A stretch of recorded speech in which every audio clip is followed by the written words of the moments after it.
What if I told you I had a build that could give you the same suspending power as the necrotic grips build, but allow you to use whatever weapons you want? That means you can take the insanely powerful Still Hunt, or even bring something like Euphony to deal really good boss DPS, all while having a ton of crowd control and ad clearing potential. Remember to leave a like if you find this video helpful, and if you like seeing build videos and other Destiny 2 helpful content, consider hitting that subscribe button. With that being said, let's jump right on into it.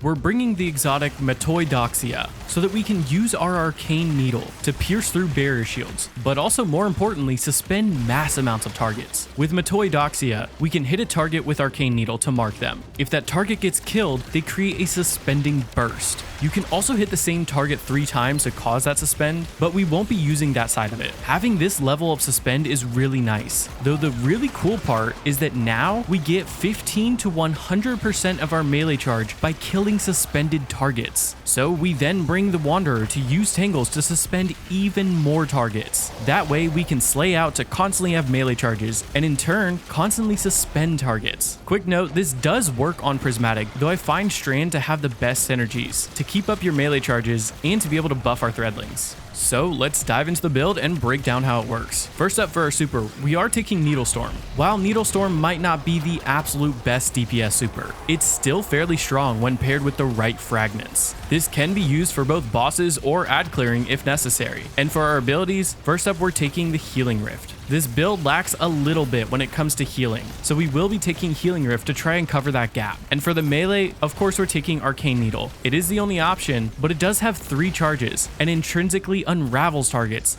to easily create tangles and deal more overall damage. In terms of boss DPS, the Threadling Grenade is the clear option for our grenade, though I would consider swapping that out for the Shackle Grenade if you're running high-end content. As for the aspects, the first one I'm taking is the Wanderer. Now, Tangles will create a suspending burst, and Threadlings will create tangles. This pairs perfectly with this build since we can now cause more suspension, which leads to more crowd control and melee energy. Plus, we use a decent amount of Threadlings, which creates even more tangles to repeat the cycle. So we then pair that with Weaver's Call, so that when we use our Rift, we create 3 Threadlings. This also means that every 3rd kill with Strand damage will create a perched Threadling, which leads to just more overall damage. As for the fragments, I'm taking Thread of Evolution, so that Threadlings now deal an extra 33% damage. Since this build creates so many Threadlings, this helps deal a ton more damage, and is one of the main reasons why I landed back on Strand and not on Prismatic. For our second fragment, I'm taking Thread of Fury, so that when we deal damage with a Tangle, we get 10 to 30% of our melee back depending on the tier of target that was hit. This plus the melee regen from our exotic leads to having a ton more melees to use, and in turn, a ton more targets to suspend. We then take Thread of Warding, so that now when you pick up an Orb of Power, you get Woven Mail for 5 seconds. We will be creating a ton of orbs, so this should be up fairly often. And finally, we take Thread of Generation, so that dealing damage generates grenade energy. Since this depends on the source of damage, this means the more damage that you deal, the quicker you'll get back your grenade. So the gameplay loop goes like this. Use your melee on a target to mark them. Kill that marked target to create a suspending burst, and rapidly defeat those suspended targets. This means it's a good idea to cause that suspension,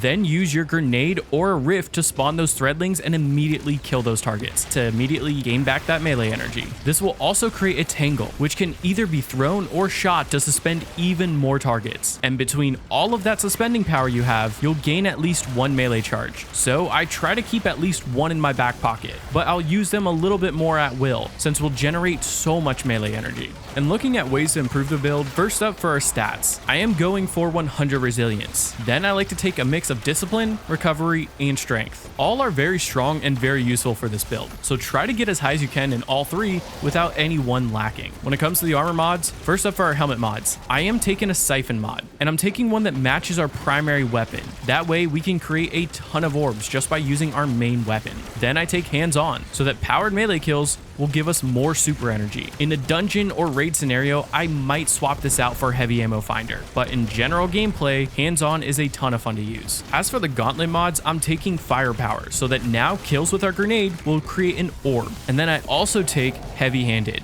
so that our powered melee kills will create an orb. Orbs will be critical to staying alive, so we want to create as many as possible, though these do have a 10-second cooldown. And then I take momentum transfers, so that our powered melee damage will now give back some grenade energy. and we'll be using our melee a ton, so this just means more threadling grenades. As for the chest mods, I'm taking 3 resistance mods. This will mainly depend on the activity that you're doing. Once the change comes through for how reserves mods work, I'll probably drop one of these resistance mods to take an extra reserve mod that matches your heavy weapon. As for the legs, since we want to be generating a ton of orbs, I like to take recuperation, so that orbs will now give you a bump in health. This paired with orbs giving us woven mail means that we should be able to survive a bit better by creating a ton of orbs. Then I bring 2 weapon surge mods, and I match them to your heavy if you have a boss phase. But if you're an activity like the seasonal activities, I'd match at least one of them to your primary weapon, since boss DPS doesn't seem to be as much of a problem. And when it comes to the class mods, I'm taking outreach, so that we gain 12% melee energy whenever we use our class ability. I like to have this in case I somehow miss all of my melees, and I need to get back at least one to start that process all over again. Then I take Reaper, so that we can create an orb of power on a weapon kill after using our Rift. And I also like to pair that with Powerful Attraction, so we can easily collect any of those nearby orbs just by using our Rift. As for the artifact, it really depends on the weapons that you want to run. The main ones to consider would be Threaded Blast if you are using a Strand primary. That way you can shoot a tangle with a Strand weapon to create a very large and very powerful blast, and will also suspend targets. And then you can take Shield Crush, so that while you have Woven Mail, you'll gain more melee recharge rate and damage. So let's talk weapons. In the kinetic slot, one of my favorite weapons to run is Euphony. It's honestly just a ton of fun to use and creates a ton of threadlings, which will deal more damage since we're using Thread of Evolution. You could also take Wishkeeper, since it will give you another way to suspend targets, leading to even more crowd control and melee energy. Or Final Warning, which is honestly a really fun weapon to use, since it's purely just a really strong Strand option. When it comes to the energy slot, the new Solar Rocket Assisted Sidearm, a Baron Action, is a really good option for this build, since you can get Heal Clip for more survivability and Incandescent for more ad clearing potential. But I also really like Nullify, which is a heavy burst solar pulse that can roll with Heal Clip and Chaos Reshaped for more damage and more survivability. Or just bring Still Hunt and the Sniper Artifact perks if you want to deal some massive boss DPS. And as for the heavy weapons, it depends on your other options, but I like to take Pro Memoria as a Strand machine gun that deals decent DPS and can give me an ad clearing option. Or you could take the Cataphract GL3, which would pair perfectly with Euphony as a swap option. And when in doubt, take Whisper of the Worm, since it'll now deal some massive boss DPS with those brand new artifact perks.